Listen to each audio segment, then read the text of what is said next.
welcome to number 313 of the Whatnauts review show. We did it. We're finally here. We got her. She watched them. It's great. I'm You've happiest. trapped me. Right, yeah. My name is Kyle Springer. I am joined by Melissa Wilkinson. Melissa, how are you? I'm good. Do you know who I saw last night? Who did you see? Batman. Batman? Did you were you like walking down the street and he's just like, hey, it's up? I was trying to find parking to go to a small local art gallery, and I'm driving around in circles.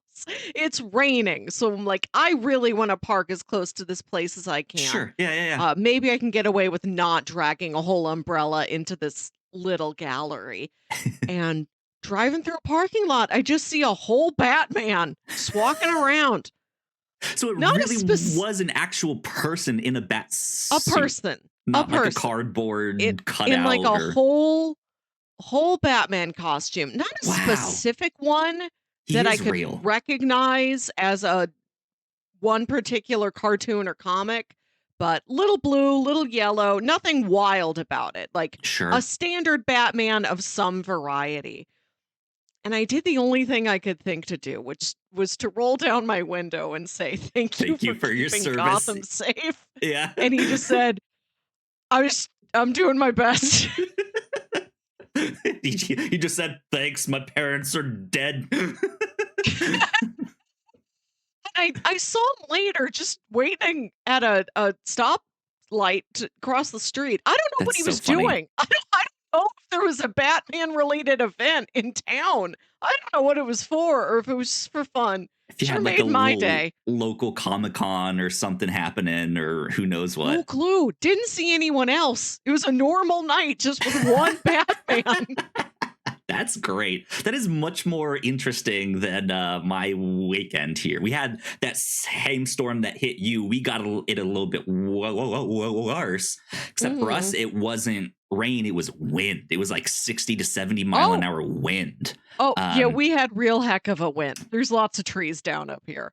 Yeah, we had a portion of our back fence get blown over and stuff like that. So, I mean, it's right at the start of tornado season, but oddly enough, there wasn't a tornado warning where we were.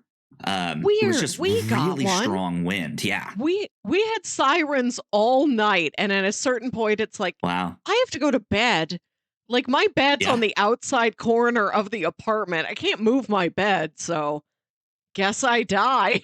Guess I just have to hang out in the kitchen all night or something. Right.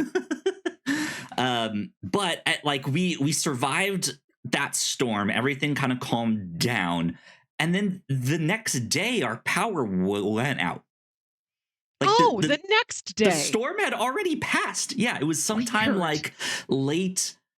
We woke up Saturday morning with our power out.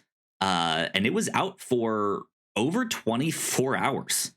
Weird. So yeah, I think in our very close to our neighborhood there was a power an actual downed pole that had toppled over, but thankfully it got back up earlier today, and we're finally here able to talk about Mobile Suit Gundam. I am so excited. We did it, everyone. Confetti. We got it. Pop that champagne. Mission accomplished. Made one woman watch one Gundam. Yeah. Spreading the good news. Have you heard the good news about our Lord and Savior Mobile Suit Gundam? Remind me again what that guy's name is. Like the suit. This is RX-78-2. That's the I can remember a name like Optimus Prime. I'm never going to remember that. Here's the thing. You don't need to. Not really. Good. But yeah, I am super excited to be here and talk some Gundam, something I've wanted to get on the show for a long time. And here we are, finally doing that. So first of all, here's what we covered. We watched the 3 compilation movies of the original show. So not the original show in its original form, but the compilation movies that tell the exact same version. story. Yeah, exactly. These are available on Netflix. You can just find them as Mobile Suit Gundam 1, 2, and 3. Pretty easy. But yeah, so my first question to you, Melissa, outside of me just being like, come on, Melissa, let's do Gundam. What have you heard of Gundam besides that? Like, what was your relationship with that? Like, did you know anything going in? I knew very little. When I was a preteen, we're talking here like 2001, 2002. I would read Animerica magazine, the anime magazine I could buy at my local Blockbuster.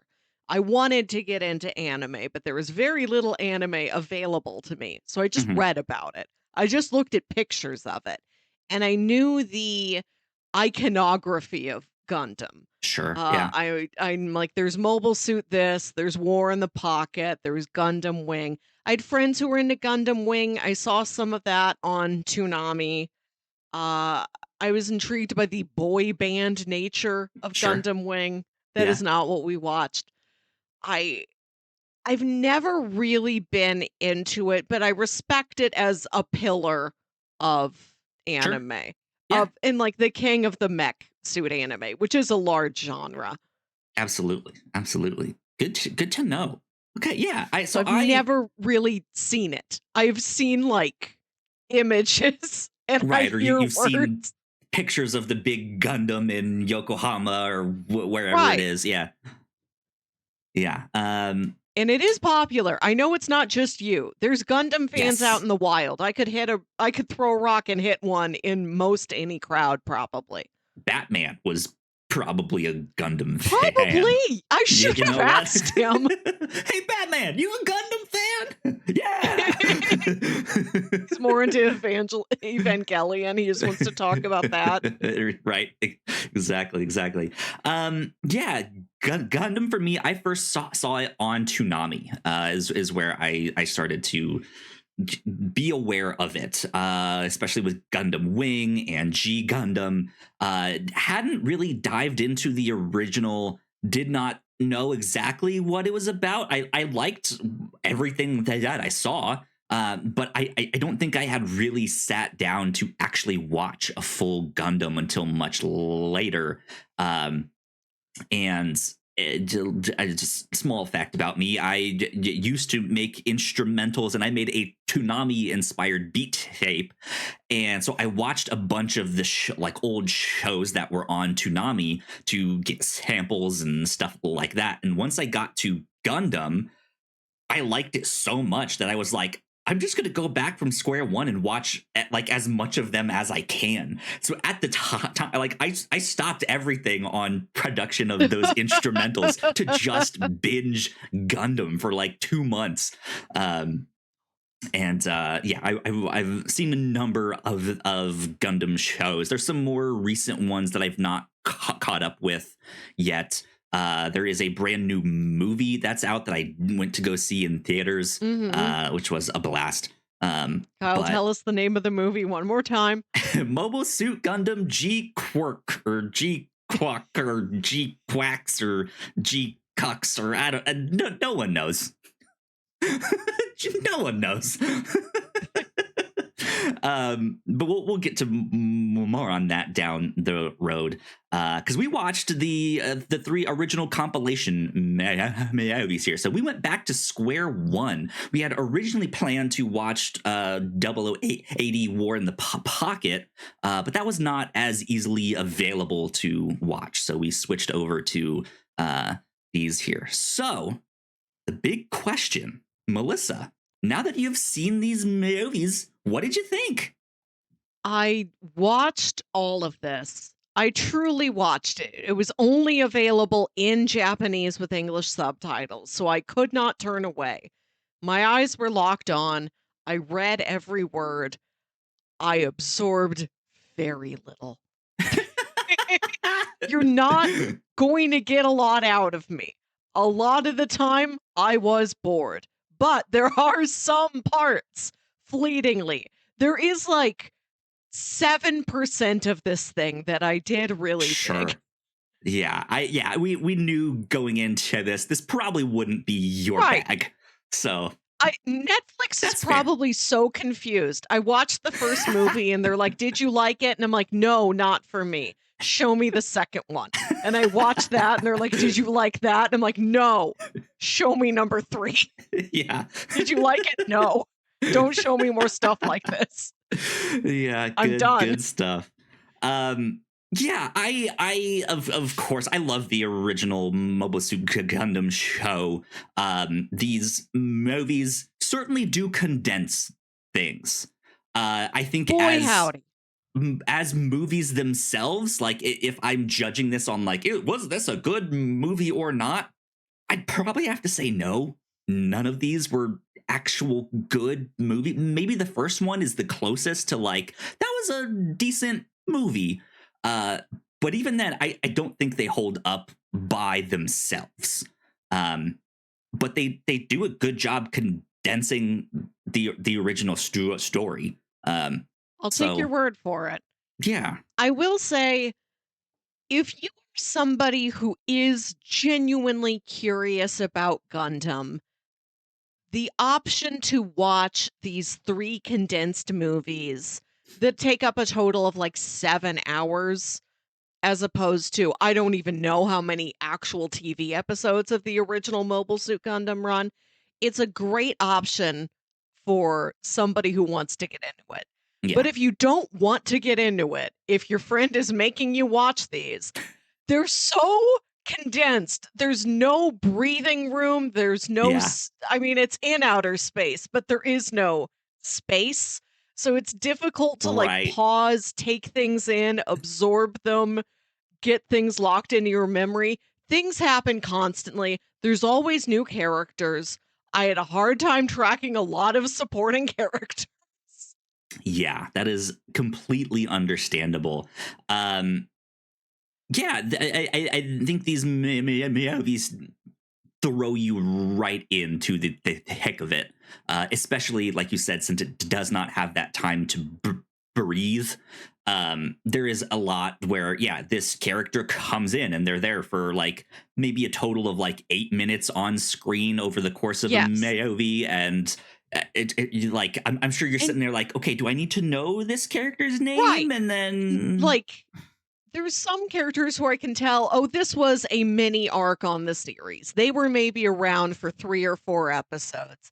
And fans of the show are like, ah, the so and so arc. But yeah, you're right. It is 8 minutes on screen and you don't know if they're important, if they're going to come back. Some yeah, characters are important. They do come back. Lala enters. hmm, First, it just seems like a weird interaction Amuro has when he goes down to the planet. But no, she's a very important part of the story from then on out. There's yeah. other parts where it's like, we're going to meet Amuro's dad. Bye, Amuro's dad. Never see Yep. you again. um yeah, it's certainly interesting because there's a lot to condense. This is a very dense show as well. So I think they do a good job of getting everything in there, but you're right, yeah, it's just not great as its own like standalone movie thing. um so let's do a bit of a plot breakdown synopsis of everything that is happening here in these movies. I normally pass this over to you, but I'm probably assuming that you want me to handle No, those no, duties. I've got the next one. Look for the next episode when I have to try and explain to Mulholland Drive. Gundam is your job. Good stuff. Yeah, so these movies take place mostly out in space, and long story short, Earth has been overpopulated. They expand out into these colonies, not necessarily on other planets, but on these giant rotating cylinders. And the ones farthest from Earth have declared themselves the Principality of Zeon, and they are fighting for independence. There is a war that very quickly is very destructive. They drop one of those colonies on Earth. And it like destroys half of Earth's population. And in the midst of this war, the Earth Federation forces are trying to create some kind of giant like mech suit to compete with the Zeon's mech suits that they have out there, and they finally have one. They have the Gundam, and young Amuro Ray ends up in the cockpit of this Gundam, which his father is the one that designed it, and ends up kind of in the midst of this war here. And it's about him and a group of civilians that are thrust into this war, both in the Gundam and this like top secret new warship that the Earth Federation has. And it's kind of about the realities of war, the tragedy, just the horrible things that can happen. But at the same time, on the Zeon side of things, Lieutenant Shar, who is their like ace pilot, their ace mobile suit pilot, is one of the main antagonists of the show. But there's more than meets the eye with him there. He's actually out for revenge on some things, and not necessarily against the Earth Federation forces. He is kind of hoping to bring along the next step in humanity's evolution. So I'll kind of leave it at that. I feel like that's a good like surface level. That's the kind of stuff you're gonna get here. But yeah, so you said there were like a few things that you latched onto. Is there any of that you can kind of talk about spoiler free? I didn't really glom onto any of the space battles. They look cool. I do like how the show looks a lot of the time. This 70s, 80s anime style is nostalgic to me, but it's something that I like looking at in the format of clips in a vaporwave mix on YouTube Yeah, and sure. not really indulging in at the full level. It's like if you like a screensaver, if you're like, yeah, I like the one with the pipes, it looks cool. And then you're forced to sit down and engage with the pipes for 7 hours, learn about the lore of the pipes, and meet 20 different pipe lieutenants. That was my experience with Gundam. That's funny. What I did like is the more soap opera elements and the more war-torn elements. When after being in space, after Amuro goes back to Earth for the first time in a long time, and he tries to find the house where he lived with his mother, and he goes there and it's been taken over by soldiers. Like, not even in a military way, just like it was They're just deserted. He doesn't know where having a his mom party. Yeah. is. Right, there's just soldiers crashing there, and they don't know where his mom went, and they don't care, and they're just really, like, careless and reckless, and he's like, "I don't have a home, I don't have a mom, where's my mom?" And then when he does find her again, she's really disappointed with who he's become and his Yeah. role in this war. Yeah. And it's a real crisis of conscience. There is stuff that I thought was really incredible, fleetingly sprinkled throughout this thing. And I can Yes. imagine this is what calls to many of the other audience members as well. I'm just not also into pew pew pew space battle. Yes, yeah, yeah. No, I think you latched onto what is at the heart of Gundam. It is these stories about, yeah, like I said, like the tragedies of war. This kid who gets like swept up in this like galactic war that's happening here. And yeah, and then his mom being like, "That's not who I envisioned you to be." He's like, but I have to survive. But also, I don't want to be a soldier. But like, what choice did I have? Like, you ran away, or the dad took me over here, and this and that. Like, Right. He is coming at it at what choice did I have? And he's upset that she's not also like, what choice did you have? She's like, why did you make that choice? Why did you do this? Yeah. And so, yeah, there's a lot of characters that kind of have to grapple with situations like that. Like, why are you really doing this thing that's led to this entire war here? And I think that is at its heart what Gundam is about. It like, sure, yeah, we get sweet space battles of giant robots fighting each other, but that's also not like, it's cool. It can sell action figures and model kits and stuff like that. But yeah, it is very much a like anti-war story. Like, this stuff is bad. Like, you're not supposed to be like, wow, cool robot. You're supposed to be like, oh shit. Like, that's a giant robot. That's gonna like screw everything up. Like, if this is where we're at now, what's gonna be the thing after that? Like, yeah. It's about the horrors of war and technology's use in the war, but then what's Harrow? Just a ball? Just a fun green ball who's your friend? Yeah, he's just a little, like, he's like a little, I mean, we have the smart devices in our home. That's all he is. He's a toy.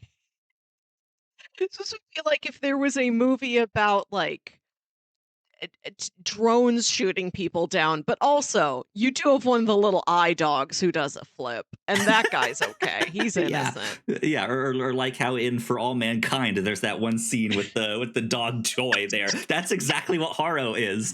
He's just that little robot dog toy that all he does is bark and then does the one like backflip. So yeah, I'm glad at the very least that like it hooked you with some of the more melodramatic stuff that's happening in there, because that's typically very good stuff. I would have liked this a lot more if it was all melodramatic and then there was just a title card like Space Battle goes here. Right. Yeah. And this is my finding with most things. There's nothing I can attach to in space. I have no sense of geography or scale. No space battle in anything really makes an impression on me. It's not personal to Gundam. Well, cool, good stuff. Yeah, I highly recommend checking this out, especially if you are curious. This is an easy way to get into it. The original cartoon is like 43 episodes, I think, 40-ish. It's 40 something episodes. So yeah, if you're crunched on time, this is an easy way to step in, and you'll understand kind of what that original show, where everything launched from after that. And if you want to jump to the most recent movie, the new one, the G Quirks or whatever it's called, now you can. This is kind of the one you need to see to understand what's happening in that new thing there. So there you go. But we'll save all our recommendations as we normally do for the end. Right now, let's take a quick break for some housekeeping. And when we come back, we'll get into some spoilers here. So we will be right back. Thank you so much for checking out this podcast. We hope you're enjoying it. If you didn't know, we make multiple different shows here at the Whatnauts, and a lot of hard work goes into making them, so we would love it if you check them all out. But none of this is possible without your support. Head over to patreon.com/thewhatnauts, and you can get access to over 40 hours of exclusive content, including our Patreon first podcast, The Pilots Club, when you sign up at our $3 tier. Of course, there is a free version of the Pilots Club available, but episodes are exclusive to our Patreon for 2 years before they hit the free feeds. If you're interested in buying merch, we have shirts, hoodies, mugs, and more for sale over at the whatnauts.com/store. Another great way to help us out is by subscribing and leaving a nice rating and review on your podcasting app of choice. You can also subscribe to our YouTube channel for video versions of the show, trailer reactions, and live streams. And lastly, you can always find out more information about the shows we make on our website, thewhatnauts.com. All right, we are back. Once again, a big shout out to all of our Patreon supporters. We love you a lot. Thank you so much. It means a ton.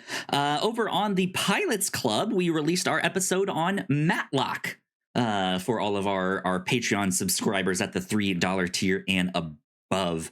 That is the most recent installment of our Year of the Detective, and we had a great time with that one. Yes. We had a blast. Over on the free version of the Pilots Club, we released our episode on CSI. We originally did that one just for some early 2000s nostalgia, and that was one that always came to mind for me. So I was like, let's go back and watch CSI, and we had a good time with that as well. Right here on the review show, we also recently covered Love Everlasting, which was a great... Is that the one we did last? Is that right? Yes. Am I? Okay, yeah, that's correct. Love Everlasting, a comic book by Tom King and Elsa Chartier. We read the first 2 volumes. The single issues for the 3rd volume are already out, but we did not read those ones. We only read the collected editions here, but we had a great time with that. That's like I describe it as like a time travel story, but it's not exactly. But every time Joan wakes up, she's in this like new romance story that's been influenced by old romance comics and stuff like that. And when she finally falls in love, she then gets murdered by some mysterious cowboy, and then wakes up again in some new reality, and cycle continues. So it's an interesting mystery for sure. Highly recommend that one. And since you brought it up earlier, we did spend all of February watching the Apple TV Plus series For All Mankind, which is a speculative fiction drama about what if the space race never ended. And as the decades went on past the 1960s, humanity remained focused on space exploration as its number one priority. It's an incredible show, really dramatic, really tense. And there is a scene where somebody brings a dumb little toy robot dog into space and is like, hey, look at my dumb little toy robot dog. Yeah. And another guy is so mad he kicks the thing to death. That happens in there too. Yeah. Still go watch the show anyways. It's great. That's only like the 10th most bonkers thing that happened on For All Mankind. Good Lord. And then over on the Captain's Log, our previous episode, we got to do our Oscar prediction results. I think I got like 6 of them is what you had said, or like 8 of them out of however much. You missed only like 2. But you are more tuned into that than me. I made my predictions blindly. So you did it completely blindly, and you did. You got 9 out of 23. 9. I got okay, there you go. 18 out of 23. I was selling myself short. I did 9. Hell yeah. 9. Good stuff. So go check out the Captain's Log over there. And then last but not least, the Reactor Core. We have our coverage. We have the first part of our coverage of Severance over on the Reactor Core. We will be doing our part 2 very soon here. We also have our Captain America Brave New World spoiler cast up. Melissa, you looked like you were about to say something else too. When are you watching Yellow Jackets? When are you renewing that Paramount subscription? Very soon, probably in the next like week or 2 here. Good. So, yeah, I'm excited. We only have 4 episodes left of that. Yeah. I'm excited to get back into Yellow Jackets. So yeah, be on the lookout for all of that stuff down the road. But that's about it for housekeeping. Let's get on to spoilers. All right. So I know that you were less into some of the robot battles, the giant mechs. They're not actually robots. But I guess my first question is: was there anything in there that's that you were confused about, or like you were like, what is going? What is this whole new type thing here that they're starting to talk about? What is? I knew the word new type. I think that was also once a magazine that was about like anime or model kits or something. Yep. A Still new is, type is well, good for new type. Keeping it going. That's a psychic. It's a mutant, basically. Kind Right? of, yeah. Yeah. Okay. Yeah. So I guess maybe this might clear some things up. Long story short, Zeon Zoom Daikun was one of the activists in Zeon who was exploring this, like, hey, these people who not just came out in space but have now been born in space and grew up there, their lives are going to be different than regular like Earth humans. Their bodies are going to be different. The way they think about things will be different. And so he was starting to consider the possibility that humans would evolve past what our normal abilities have been. And that seemed to kind of catch on, and that's partly why Zeon started these like resistance, this whole like we want to be independent. But in the process of him doing that and helping to spark that rebellion, his kind of right hand family, who was more in charge of the military of Zeon, the Zombies, they kind of had their own plans. They were like, hey, we could kind of co-opt this and take everything over, and just label all space noids, all of these people in space. They are the new type. Yeah. Space noids and Earth noids is what they call them.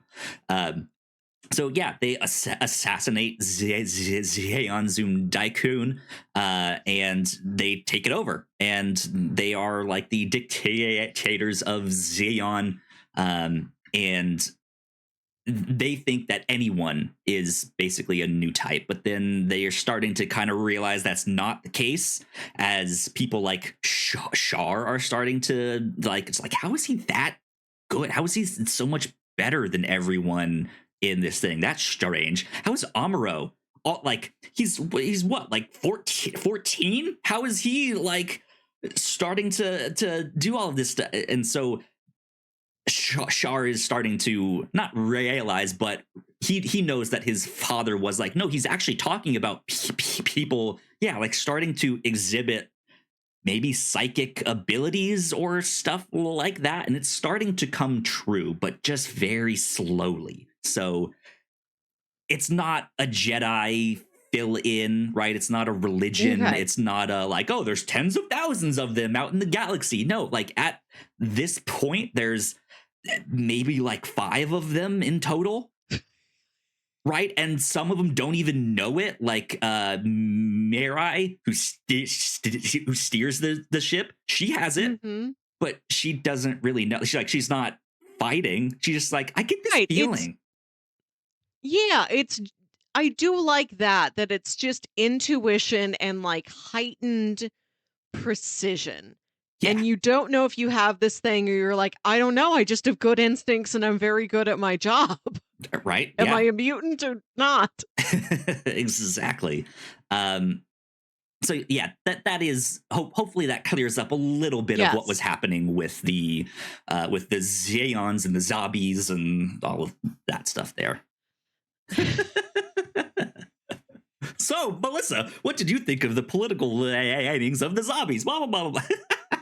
I had trouble keeping all of that straight. At one point, there's a ball, and I got very excited to see a human thing I recognized, like a ball and a I want to marry this person, but they're making me marry somebody else. Someone else, yeah. Lots of that going on. I did really like the story where it's Mirai who had an arranged marriage to be Yeah. with this guy. She's like, my parents set it up. I don't really like him. And he ended up taking a job in a neutral part of space. And she's like, I kind of think of him like a coward for Right. running off there and taking that job in the neutral part of space. And then you meet him. He looks like anime Griffin Newman. And he's like a genuinely very nice guy. He's very polite and he really likes her. And not in this sort of desperate way, but like, we were put together for a reason. I'm trying to give it my best shot. I would really like if you met me where I am and we could try to be an item. I think we could do it. Yeah. And the struggles that those two go through. Yeah. And she kind of like she has feelings for him, but also can't get over the fact that like I just think you're a coward for like not fighting in this war here, and she obviously did not sign up to be a soldier, but was like out there helping people. Her father owns some big corporation, right? Like she's trying to do something, and she just sees him as this like when things get tough, you're just gonna run away. Like, so what does that say on a smaller scale about our relationship here? Right. When things get tough, are you going to do that same thing? It wasn't his angle, like, I came here because it's a good job, and it's like, I could then support you. Provide for you. Yeah, he's sensible, but also it's just like, you didn't do the thing I wanted you to do. Like, stand up for something good here. You know? But then also... And then Slugger Law punches him. Yeah. What did you think of love this Slugger? guy. Yeah. I love that his name is Slugger Law, not Slugger. Not what your phone keeps trying to autocorrect it to. Slugger Law. Yep. One of the best names we've encountered on this show. Yeah, Gundam has some incredible names of stuff like that. Yeah, just absolutely great names. But yeah, he comes on the ship at some point during these movies, and he seems to be this like hotshot ace pilot who's kind of full of himself, but he knows he's good looking, right? And he's kind of that archetype. And so when he sees this kind of milquetoast businessman being like, but Mirai, like we could have had something, he smacks him and is like, dude, what the hell are you doing? Like, she's not interested.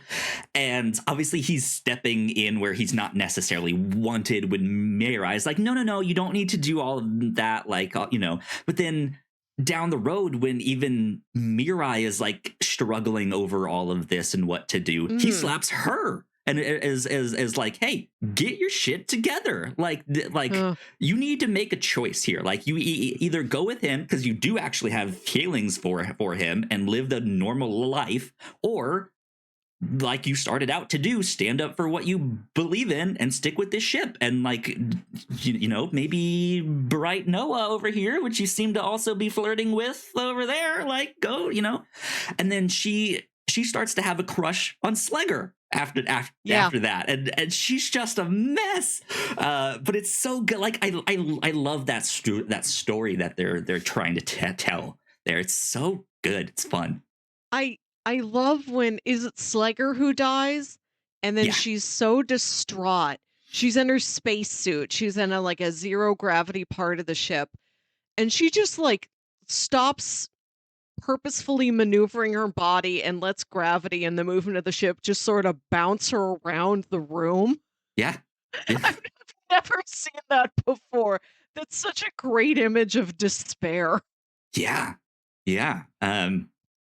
Something that especially since we just covered the Love Everlasting comics, which got really into those romance comic tropes, especially with the artwork.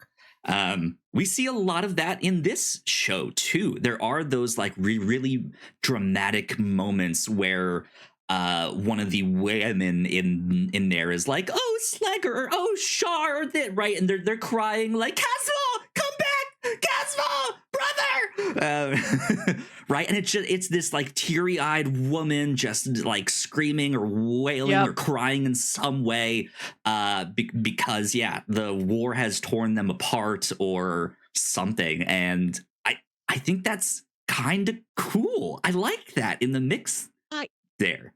Yeah, there are a lot of female characters in this Mhm. show. There's not just like one token Smurfette girl. There Some of them kinda ran together for me, and sometimes I'd be like, "Okay, I can remember her because she's the blonde one." And then she puts on a space helmet that has, They like, all look the tinted same. glass Yeah. in the front, and it changes her hair color, and I'm like, "Now she looks like the brunette ones. Now how do I know who I'm looking at?" Yeah. But they're more distinct and more, purposeful than you would think. I did appreciate that about it. Yeah. Yeah. So, speaking of the women characters, we mentioned Mirai a little bit, how she's the one mostly steering White Base and also has some new type abilities, or at least some like intuition there. The other one I think that is of the more important ones here is Sayla Mass, who is Char's sister. Um, Mhm. what what did you think about the kind of storyline between her and her brother? Like finding out that they are related, that they aren't who they say they are. Like Sayla and Char aren't their real names.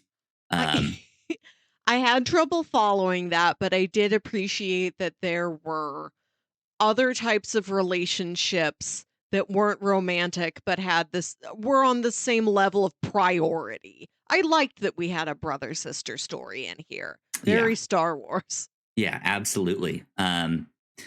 Yeah, they are kind of these two characters that from the get go, I think it's episode like 1 or 2 when it happens. It's right at the start of that first movie where Sayla runs into him and Char takes off his helmet and his goggles, and she's just like, "Casval, like I think I know It's you, Racer right?" X. um yeah, it's like he's just this like mysterious like I think I know you, but I didn't get enough of like an interaction to really like solidify that. And then it's not until I think the third movie that really comes a little bit more center stage, when they're like they do get to talk a little bit, and she's like, "It is you, I knew it. Like, why are you fighting for Xeon, the people we hate? Like, what are you doing?" And yeah, I think this original show and these movies, to an extent, especially because of how much they're trying to condense here, you have to read between the lines a little bit. um and you have to do that some in the original show, but not as much because it has more time to flesh that stuff out. But I like it in this storyline in particular because you don't really know what their story is, and as you kind of understand, oh, okay, Shar set up the death of Garmazabi in the first movie here, and then by the end here, the other members of the Garma family are kind of fighting each other and all of that stuff, and their father was in the in the path of that one like solar ray thing that they had here. That I will say, especially that third movie, there is a lot that gets glossed over so fast. Okay, yes. Because One thing Continue, but then I have a point. sure, yeah. I was just gonna say that third movie, especially Shar is really playing 4D chess to set everything up and make sure the Garma Yeah. family is like being killed or killing each other. Like even if he's not pulling the trigger himself, right? He's setting things up to like play on their weaknesses and stuff like that, which I don't think the third movie really gets into. But Mhm. please So continue. often, if I glanced away from the screen for a second, somebody would die. all the deaths happened very quickly. But Yeah. then there's always a prolonged scene of mourning the death. And I'm like, wait a minute, who died and how? Yeah, it's Miss Hamon died, or Rumba Rawl, or right, and you're just like, who is this? This show's got a real body count. I think in every Yes. movie, at least like 3 notable characters died, not Yeah. just like Space Grunt number 3. Yeah, that's They introduce characters to die. yeah. Like that. The redheaded spy woman who like the purple-haired guy with the weird eyes likes. Yes. Was she the redheaded spy? Which one is that? Are you thinking? I didn't write down her name. Are you thinking? God, why am I blanking on her name? The Zabi family. She looked like a ninja when she had the purple mask on her. No, okay. No, she's the lady in the third movie who comes out of nowhere, and I'm like, hold on, why do we have this now? Who's this Cobra Commander woman? We're so close to the end, you keep adding new foes. And I think it's in the second movie. So there's the guy with purple hair, and he has like weird egg eyes. Like he just has different eyes than anybody else in the show, which was another thing. Like there would be enough characters who were drawn in the same style, and then there'd be other characters who looked very different. And I'm like, what does this mean? Are they like from a different place? I wish everybody was more similar or more different, or there was like an explanation. Instead, I'm like, all right, you just look drastically different than everybody else. Right. I'll just go with it. At least it helps me remember. Right. Purple hair guy, weird egg eyes. But like there's a spy who like sneaks aboard the ship. Right. Yeah. Yeah. And he falls in love with her. Right. And she's there for what I imagine is the equivalent of 2 or 3 episodes and then dies. Yeah. Yeah. The show ends up doing its kind of like round table of like, okay, let's do a story arc for this character. Who do they really love that will die? Okay, next character. Who do they really love that will die? Right. That's true. Yeah, because like nobody is allowed any character growth without blood being shed. There must always be a sacrifice. Yeah. And like Kai is not a favorite character of mine. I really don't like him. For the most part, I do think they redeem him in later series and stuff like that. But he was just kind of an asshole for most of it. But I think this story is kind of affecting to him specifically because he does fall in love in the midst of this, even if it is maybe ill-advised or stuff like that. But he has this real connection with this woman who like ends up sneaking on board with them, and he's just like, well, hot spy woman who's into me, like that sounds good. You can be confined to my quarters, right? You know what I mean? And it just goes horribly wrong for her at the end. Like she realizes like, oh, I'm now in the midst of this war in a way I did not want to be or expect. I now need to fight to survive, and to do that, I need to join the Earth Federation forces, the one that I was spying against, right? And she has to like manually release this missile, and as it launches out, it like knocks her off the ship and into the explosion. Right. It's just brutal, and like she's leaving like kid siblings at home. Yeah. And she's like, I'll be gone just a little longer than normal. They'll never know. Like, don't worry, we'll make the money last. We're good. It's tragic. No, they never know what happens to her.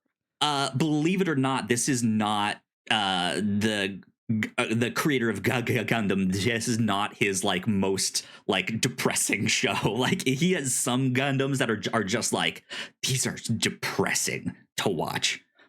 So sad. Even 0080 War in the Pocket like makes me cry, like when certain stuff happens. Just like, this is so sad. I watched Grave of the Fireflies once. Oh yeah, I'm good. on war stories hand in for the hand rest there. of my life. That's it. That's the alpha and the omega. You watch Grave of the Fireflies, you can close the book on an entire genre, and yet it still happens to me. Yeah. Um, yeah, so I think they do a good job of giving each character something to latch onto and then ripping it away from them, which I guess at a certain point you could be like, oh, that's just the formula here. That's what they do over and over and over, to show you how horrible war can be, right?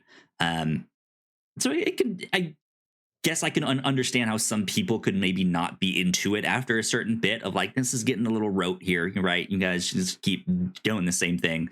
But I think that's also where you have the like cool space battle to like even everything out, right? You're just like, yeah, let's see some fights in space and stuff like that. And they do some awesome stuff where they're like fighting out in space and then fall into Earth's atmosphere. The Gundam is like stuck outside the ship, so he has to like use his shield to like make it in, and they're all just like, holy shit, the Gundam made it in. Like, we didn't know it was capable of that. Oh my goodness.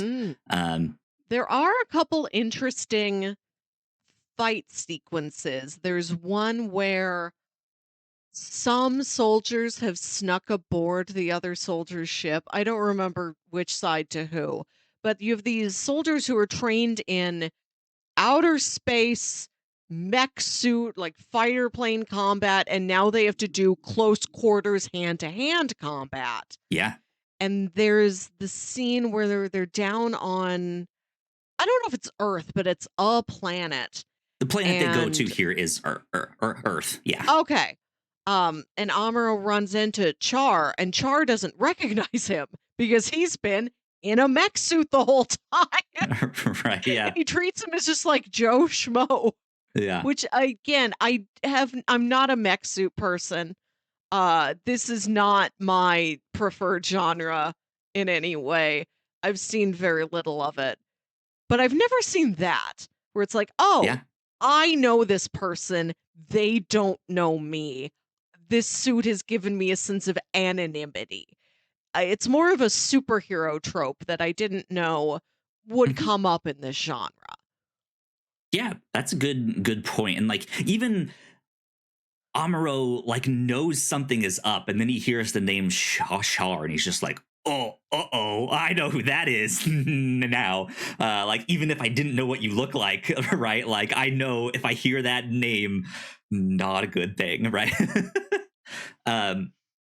But so we then to kind of move things along between Amuro and Char, we then get the character of Lala, who, as you said, kind of has a weird introduction, right? Yeah. What do you think of Lala here and the kind of triangular relationship between all of them? I did like that intro where Amuro's sort of wandering lost on Earth. He gets caught in the rain and he sees this beautiful swan on the lake in the rain. It's a really haunting, lovely, eerie image. And then he sees this mysterious girl sitting on a porch, just like laughing, just giggling at it. Like, you got to find enjoyment somewhere. You got to laugh at the weird pleasures of life. Like, enjoy things like rain and nature. Well, she says, she skips.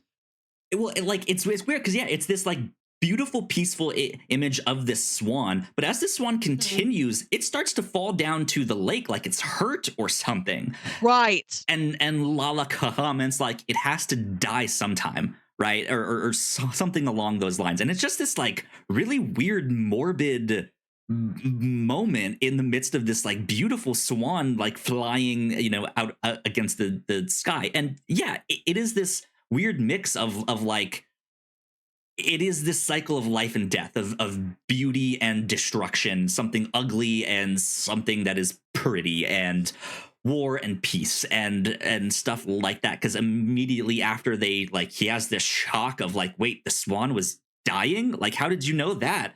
Then the rain stops and the sun comes out, and she's like laughing and giggling and runs out and Yes. starts playing. And it's just like, what is happening here? Right. So when that happens, you think, all right, that's just another weird pit stop here on the planet Earth. And she's, from that point on, a very important part of the story. She has a presence up until like the final minute Yeah. of the story. She really makes an impression on him. Yeah, she's in the car when Amuro and Char meet in person for that first time, and they don't recognize each other. She was the one driving, but yeah, they end up having this really, like, Amuro and Char already kind of had this relationship in battle. Right, this like an antagonistic relationship, but when they meet, even though Amuro is scared once he finally realizes that that's Char, I think also in the back of his mind he has this weird moment of like, Char is just a person. Like, he helped me Hmm. tow my truck out of the Yes. mud. He's kind. Like, what? Huh? Who is this? Like, who am I really fighting here? And I think that's part of what the show, especially this triangle of relationships, is really starting to get at. Of like, you guys might be on opposite sides of the war, but what are you really fighting for exactly? Do you really like? Is this war worth it? Is that right? Is this whole thing? And Lala's the one that gets in between them and is like, we don't need to do any of this. We don't need to fight. Like Char, you have nothing really against the people of Earth. Like, they like, sure, you'd like to win your independence for Xeon, but also you're against the Zabi family, not Amuro, right? Like, he's just Hmm. kind of an incidental in this, but also she kind of likes Amuro and sees that he's also just a child that's been like been swept up in this, and is like, you also don't have to fight, dude. Like, you're just a kid. Go enjoy it. Go play out in the sunshine, like I did. And then at the end, right when she gets sacrificed, at or like when she dies, it is this kind of wake up call for both of them, but it ends up having them spiral even further into their thing. So it's just this like, oh, this whole thing is a mess. At the end, this is not what she wanted, you guys. So it's another tragedy of these relationships. Um, so yeah, I think it's an interesting show because there is so, like, at any one moment there's so Hmm. much that you can pull out from Yeah. just a single character story or what's happening there on screen. Um, I I loved the part in, it's relatively early in the first movie with Amuro and his mom, where he's l- he's like in an infirmary and these soldiers come in because they think there is a like a Federation pilot there. And he's like trying to hide under these blankets. His mom's trying to shelter him. And then like somebody, one of the soldiers shoots at him and he shoots back and he keeps shooting. And his mom's like, "Who are you? yeah, You're not my son anymore." And he has to leave. He has to leave her there on Earth and go back into space. And there's this long shot of him just like looking back at her. And she's this like little, he gets farther away and she's like so small. There's just a shot of her so small in the landscape, just like yeah, looking at him like, I we're not the same. You and I aren't the same. We don't have what we once had. And you never see her again. Like, right, yeah, his relationships with his parents are never what you think it's going to be. Like, he's mad at his dad for running away and he misses his mom, and you're expecting a heartful reunion with the mom, which doesn't happen. And you're expecting this big confrontation with the dad, which also doesn't happen. And when he finds his dad again, he realizes his dad has, in some parts of this Earth settlement, I guess because of the environmental changes, like the way the human body uses oxygen and the limited oxygen resources is different. Like, his dad's got some sort of like a slight madness to him, and he's like, "Oh, dad's just got oxygen sickness."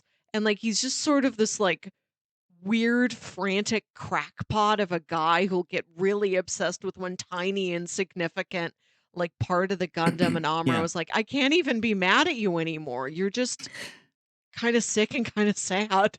Yeah, the way I read that is that when they were on, I believe it's side 7, where they were developing the Gundam, Amuro was often left alone by himself because his dad is a Mm, workaholic. He's making the Gundam, all of the stuff. So even without really showing it on screen or addressing it that way, I think Amuro knows that his father has this kind of workaholic mentality, or this kind of addictive personality to this thing, right? And so when he sees him this second time down the road and sees him in this dingy apartment, thinking he has this next breakthrough on Gundam technology, and Amuro at a glance can look at it and just be like, "That thing is useless.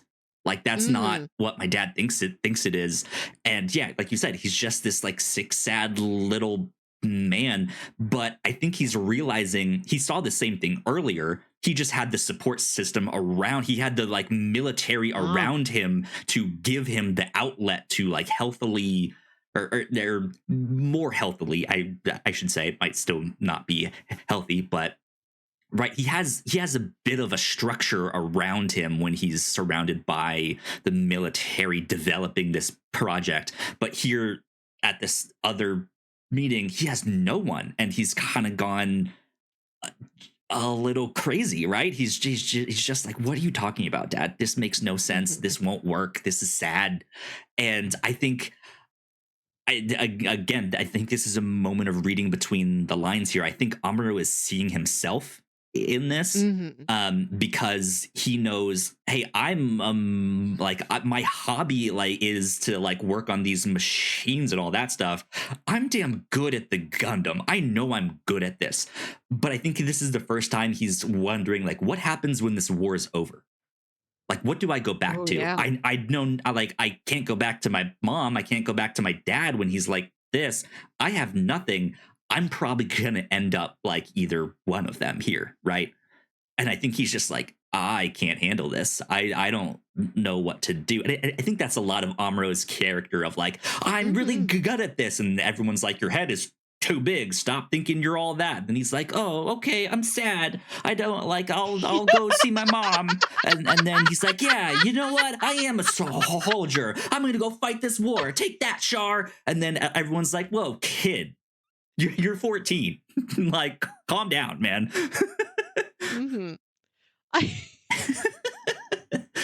that I feel like I've seen a lot of anime with that emotional arc.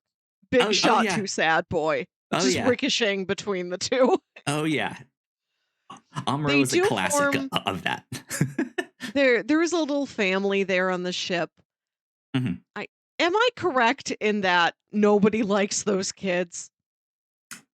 I think they are. I think for the cartoon at the time, they are helpful for comedic relief in the midst of all this terror and death Okay. and stuff like that, right? To just see Keika step out with nothing but a diaper on and be like, Amuro, fix the sink. I don't know what's happening. And he walks in and runs right into a bra, and he's like a 14-year-old boy being like, oh God, I just touched a bra. Which feels like a joke plastered in from another story. It's like, you're not even fully owning the awkward run into boobs the way another show would. At least they're cranking awkward run into boobs up to 100%. Here it plays tepidly at like 70%. Yeah, like there's like, it is supposed to be enough of this kind of chaos on the ship that is supposed to make it charming. I don't know if it really I reads as that. I don't I mind wasn't them. charmed. I mean, I did not care for the children. I think I like the ultimate point of their story, which is that and they're the only kids. The assortment of people on White Base is odd in that it's like these 3 kids who are all like 6 years old, and then it's like all teenagers, and like maybe a couple people who are like in their 20s, and then everybody's in like their 60s. There's like Yes. War. There's, like, guys looking at maps who are all old guys. There's nobody our age in Gundam. They don't make them. You're either old or very old or young. On No on in-betweens. so on that ship, yes, it is mostly what that is, because it was just a group of civilians who lived on there. There was only a handful of actual military people on that ship, and they all just kind of got conscripted in because circumstances, right? And so that's the tragedy of that. They are stuck in this, and essentially the Earth Federation forces is like, so you're not trained soldiers, so we don't want to put you on the front lines, but you've proved useful, so we'll use you as a decoy the entire time. Like, you've been Mm. ripping it, and like that is their actual plan of like, we're just going to use you as a decoy Oh, right. for everything. And yeah, it's this weird, like, everyone is so young on the ship, and then there's a bunch of civilians that, and like the older civilians that end up getting off, but these kids don't want to leave, like, and it's a bit of a weird thing that the military keeps letting them be on the ship. It's so strange, but also like they don't want to leave the kids alone to wherever, like, who, I don't think their parents are around anymore. They're all No. orphans, so they really Real have orphans. nowhere to go. But I think the saddest moment with them is at the end, when they're in that big war, and everything looks like it's like, we're down to our last legs here, and there's that like shot of I don't remember her name, but she's handing Kika, the small girl, a gun, and she's just crying like, I don't want to do this, and it's like, we need to survive here. Like, here's an assault rifle for a 4-year-old, right? Yeah, and there's like one of them's like carrying it by like the nose of the rifle, like they don't even know how to hold it. I do like where their story ends up, where they're like, Mhm. maybe we shouldn't be here, but we have started to belong here. We have survived alongside the rest of you this whole time. We've gotten ourselves out of scrapes. We can take care of ourselves. Don't make us leave. Where would we go if we left? Yeah. I Yeah. do like that ultimate emotional beat of the kid's story. Yeah. um yeah, just an interesting group of characters there for sure. um Let's see. Did anything else stand out to you? I It was very colorful. I love that. Sure. There's lots Yeah. of like greens and pinks and purples and yellows. The default subtitles on Netflix are yellow, and I can read it. It's not illegible, but I think with these bright yellow captions and what is often a bright yellow world, just I led think it to mine are like, white. Interesting. I don't know. I don't know if it's just how it happens when I turned it on. Sure. Yeah. Yeah. Yeah. It's just yellow, but it lends itself to. I've often said that part of the problem is that the designated time I have for media ingestion is like before I go to bed. And when I have to come here and talk about it on a podcast, and it's like, I It can be watched hard that and then sometimes. Yeah. immediately fell asleep like 2 weeks ago. I retained the broadest strokes of it. I don't have the level of detail absorption that you do for a lot of things. And like, just, I can read the words, but they're sort of morphing into the background here. It's Sure. like a smoke screen. It's like telling me, read them, but like, you don't gotta really like process. Yeah, I know what you mean with that. There's a lot of different colors between just the mobile suits and the explosions, and right, all of that I like stuff. how everything Um, looks. Like, I think it's a well-designed show. I like the look, I mean, that Gundam, yeah, GX62702 or whatever his name is, nailed it. that is an iconic image. You Yeah, know what that is. You yeah, never mistake a Gundam for being anything else. I like the look of the uniforms. I I like the look of the characters. Like I said, I was sort of confused that suddenly somebody would walk up and they just look very different, and I'm like, are you a different race? And like, I don't know what the rules are. I'm like, are there aliens here? I don't know that there aren't. Nobody's told me. I'm presuming everyone's like a human from Earth, but I don't know for sure that somebody isn't like, oh, I'm from planet so and so, where we just have like big round eyes that the They're people all on Earth human. do not Yeah. have. And that's why my eyes are drawn in a different style than everyone else's. Yeah. So I mean that I think would more so be the work of like different animators working on different parts of the thing. I know that the original show did have some trouble getting through production, and these movies were made alongside the production. The Mm. original show came out in Oh, 1979. The first movie also came out in 1979. oh, I didn't know that. Yeah. Huh. Let's see here, somewhere on their Wikipedia page where it had the dates where all these came out. So this first movie was November 1979. The second one was September 1980, and the third one was March 1981. And I did find myself really wishing I had more context for when the show came out. How long did it take to air all the episodes? When were the breaks? What day of the week? What time of day? What time of year did it air? What were the programs on either side of it? What did the commercials look like? Like, for somebody of a previous generation who really latched onto the show when they were a kid, the way we latched on to watching something on Toonami, yeah. what was their viewing experience like? So the first episode of Mobile Suit Gundam came out April 7th, 1979. And or actually, they also have the first US air date here too. First English air date was July 23rd, 2001. But the show ended in Japan on January 26th, 1980. And it was just once a week. Yeah. Oh, wow, ran all the way straight through. Yeah. Yeah. The whole like we're taken off in between like the mid-season finale. That's a much more new phenomenon. But yeah. I think the last thing I will say about this show for now, because of course I could continue on talking for 5 hours about all this stuff. The last thing I will say about this show is I think it is kind of fascinating how much it can be like both. This is a kids show, like you can see the kids show version of this in there, right? Of like it's Amuro versus Char, and it's the two pilots fighting each other, but then also like it has the more romance and drama stuff in there for like the young teens to young adults and stuff in there, but it's also this just like really serious story about war and all that stuff that is much more for adults here.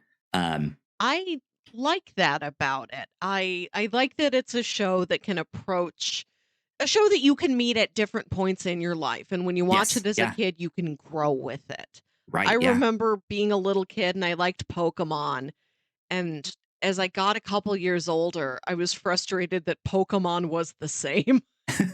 And it didn't grow with me. Yeah, unfortunately.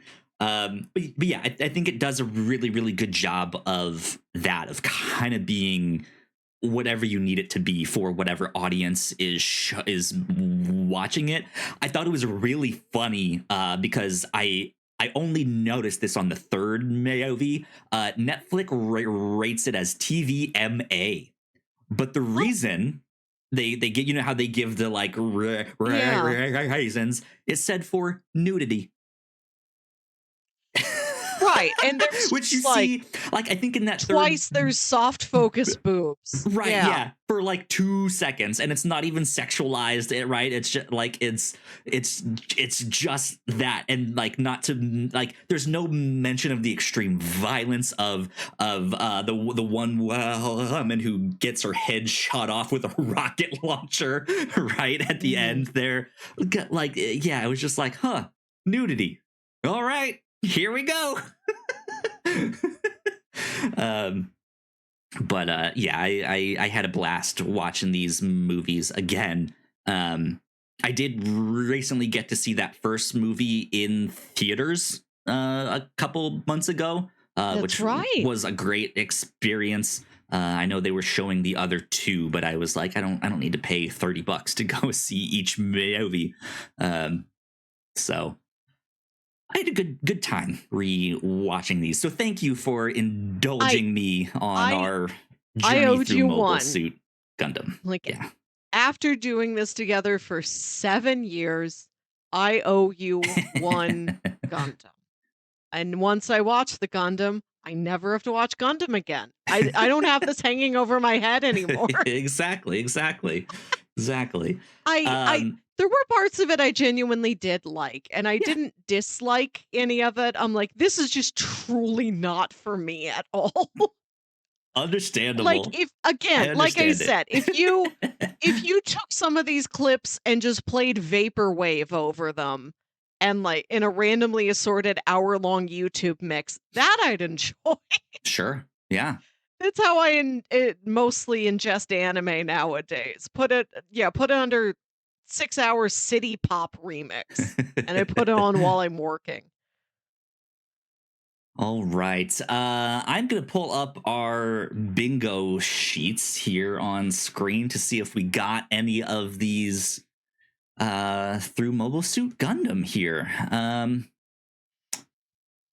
Let's see. Not really a good home cooked meal. No tug of war. No misunderstood monster. No ancient evil. Um, let's see. I think the only one that I could potentially get is a disguise. Yeah, I'll give you that. Yeah, because of Char's goggles. So you want to know something about Gundam that is not mentioned in the original series that is in here Uh-huh. though. The What? reason that he is wearing those goggles is because he has taken the identity of someone else, not just in name, but there was Oh, actually someone named Char Aznable, and Casval, his actual name, killed him and took his identity. The thing that gives him wow. away is his blue eyes. Char does not Ah. actually have blue eyes, and there's another Gundam show I'll mention in the recommendations, where someone figures it out and is like, "But I'm on your side, so you might want to wear these so no one else figures it out." And it's like those goggles are some like sports goggles that he has on. It's just like he has a face mask on. That's it. So no one You can have see his eyes. disguise. I specifically have villain in a mask. Ooh, there Uh, you go. yeah. I don't know if I've got anything else. My purple go. There we go. Was anyone poisoned? No, no one was poisoned. We don't really get a nosy neighbor. Hayato was the neighbor, and he did not go check in on Amuro at the start there. Oh man, too bad this wasn't a Gundam about all the gunpla, because then you would have gotten hot new toy. Right. Not Statue scene metatextual in that confirmed. way. Pop idol. Yeah, I think that is maybe Is this our lowest it. ratio of hours watched to bingo squares crossed off? Because like I said, this was 7 hours. Uh, 7 hours and we each only got 1 square? no, not necessarily. But it I guess depends on how you look at it. Because at the end of the calendar here, when we're kind of there's not much left for us to cross off on our list. Sometimes we'll watch an entire show and like, okay, well, I guess I didn't really get anything because I already kind Right, of had this is everything just for, crossed off. sad man on curbside and then a car drives by and splashes him in a big puddle. We Right? watched a Yeah. whole movie just to get the puddle. Wait, I do have that. When What? when Amuro and Char meet, he splashes him with mud in the car. I got You it. do have another you have big puddle splash. I don't have big puddle splash this year. Oh, I'm so happy I have that. Yeah. Big puddle splash. Okay, there you go. Good for me. Good for me. I think that's about it. That's all I have for right now. We don't really have fight in the rain either. No, So doesn't rain in space. okie dokie. Well, I think that is about it for bingo. Pull us back up on screen. Melissa, let's do recommendations. For people who enjoyed this, what else might they like? Is there something that you're interested in that you're like, hey, you might actually like this thing? So I said I'm not into mecha at all, with two exceptions.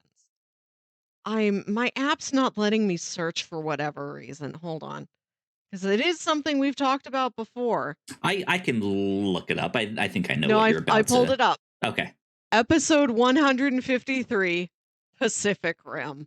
I do love Yeah. Pacific Rim, and that's a world that had nothing like this until the kaiju arrived, and they're like, well, now we need something to fight that.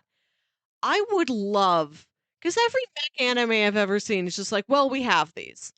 And it's, I no, show me the progression of how you got there. How you got to, well, of course, we'll put a person in a 6-story tall mecha suit. Like, I mean, what's Melissa, I have a Gundam show for you if that's what you want.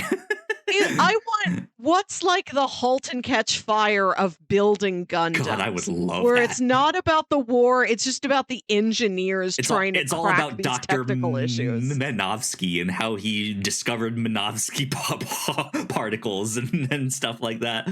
God, that would be so particles. awesome. I want a real grounded technical, like, how do you get from, well, we have a soldier with a gun to, all right, maybe they're wearing super armor to, okay, maybe they're in like some sort of an exosuit. Sure, yeah. Maybe it's something like what they have in Aliens. Then how do you get to, I know, robots got to be real big and goes in space. What I want to see the whole line. Nothing I've ever seen has delivered that to me. But at least Pacific Rim shows you, like, there's a clear before and after here. The need Sure, yeah. you very clearly understand, Yeah. even if you don't see how they got there. I love Pacific Rim, and I love The Big O. And I love The Big O because it's pretty much just a noir detective series that has one robot fight per episode tacked on at the end. Yep. The Big O, this was one of my favorites on Toonami. It's set in Paradigm City, a city where 40 years ago, everybody lost their memories. The city of amnesia. Perfection. And we I follow love it. a negotiator named Roger Smith, this is very Batman the Animated Series. It's exactly that. He's exactly a Bruce Wayne. He is exactly an Alfred working for him. And he's a negotiator. So he goes and, like, he's a go-between in, my daughter's been kidnapped and I have to pay the ransom, or other odd mystery cases like that. And at the end of every episode, he's like, I gotta get in my giant robot and fight somebody. Like, this is a city that has amnesia, and they have a couple giant robots, and they don't know why. They don't know what they were for. They just have them. He has one. There aren't many others, and every time he's like, oh, and they're called megadeuces. Yeah. Remember? Yeah. There's another megadeuce. One popped up, so I gotta go get my megadeuce. The Big O. Do you know how dumb I felt for like 25 solid years telling people I love the show called The Big O? It's the worst title for one of my favorite things I've ever watched. It's so good. I love that show. I would love to do an episode on that with you at some point. Yes. Such a I don't show. know anybody else who's like, I love Pacific Rim and I love The Big O, and that's it. It might only be me on all of Earth. Yeah.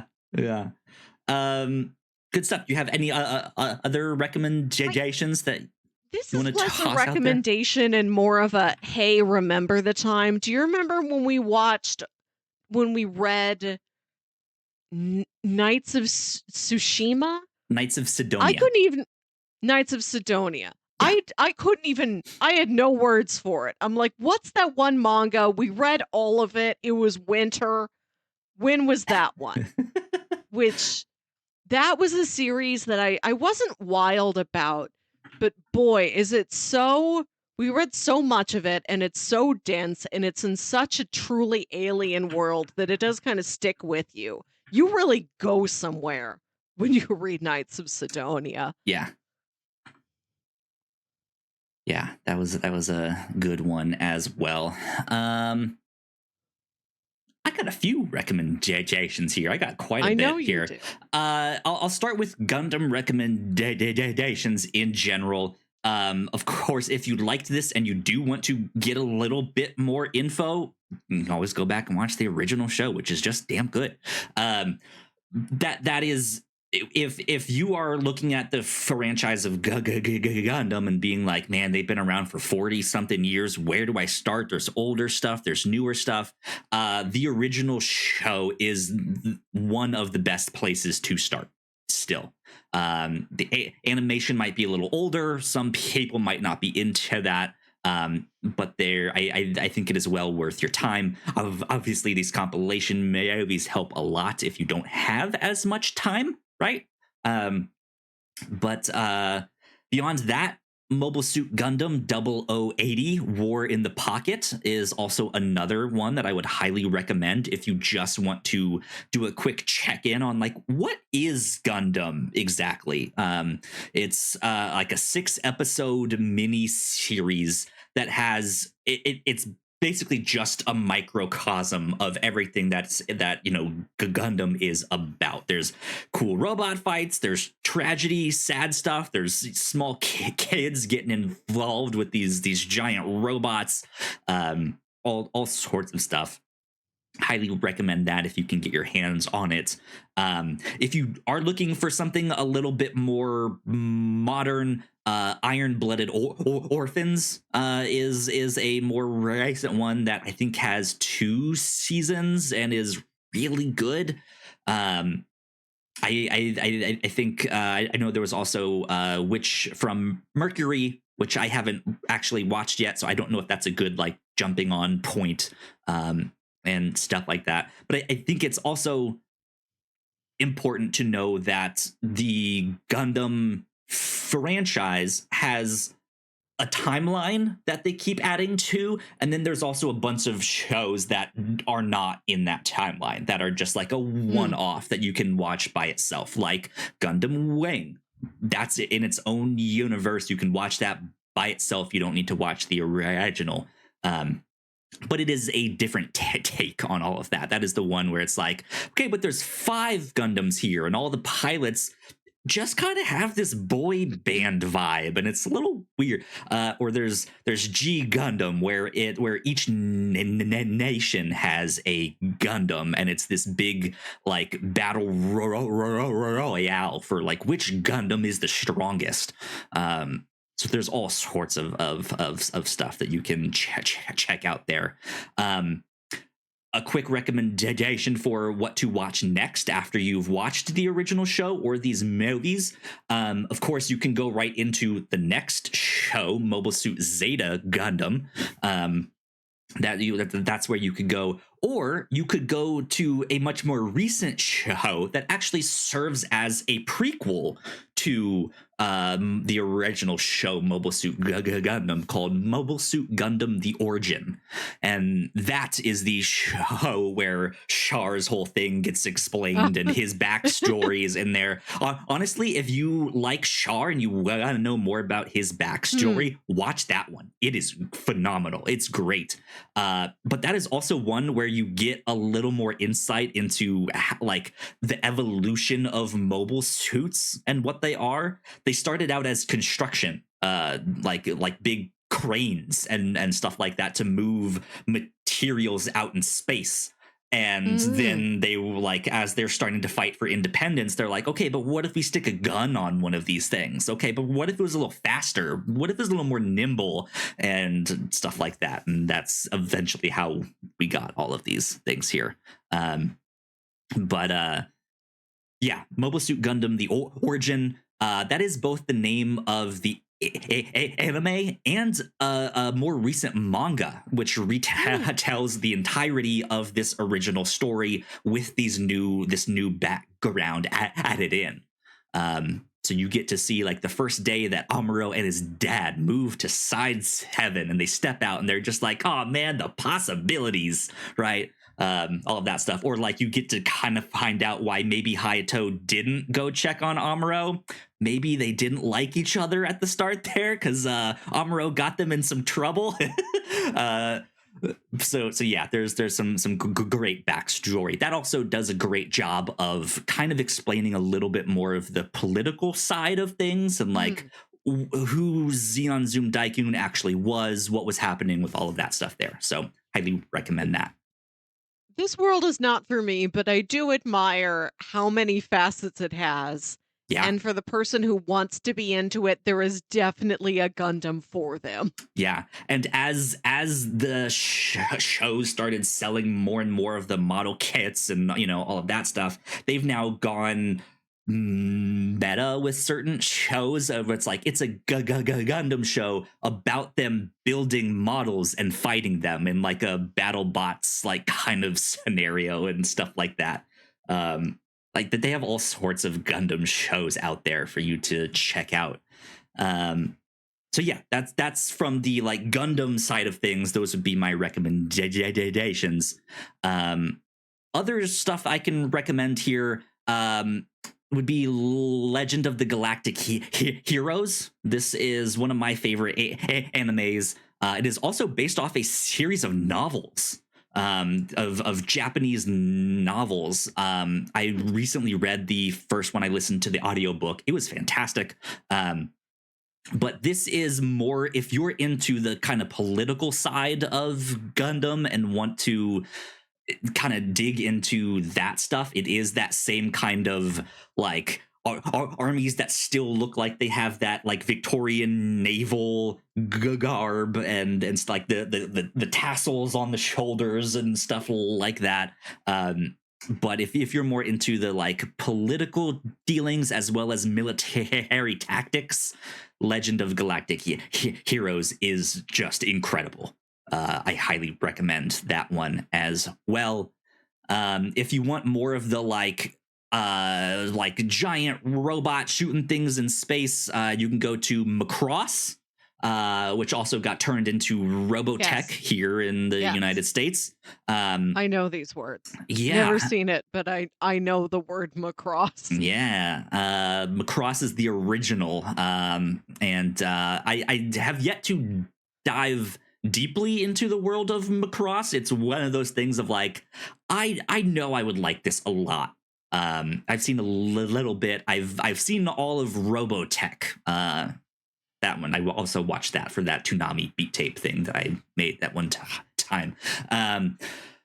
But yeah, I would say go check out those. If you want something a little more, it's not modern anymore per se, but like mid 2000s anime. Code Geass was a great one of some mechs and some real smart people with powers and stuff like that. Especially if you like the kind of chess match cat and mouse between one of the characters and the people he's fighting against. Code Geass has a lot of that. We already mentioned Pacific Rim. That'd be a good one to check out. I mean, there's tons in the mech genre that's out there. So there you go. Go check out more of the mech genre. It's great. It's fun. Neon Genesis Evangelion. Eventually, once you've seen a little bit of the mech stuff, then go watch Evangelion, because that is a little bit more of a deconstruction of the mech genre and stuff like that. So there you go. Those are my recommendations. Yeah, Melissa, let's start talking about what we're going to be covering next episode. Yes, on our next episode, we're moving into a realm a little bit closer to what I typically understand. we're watching it as much as anyone can understand it.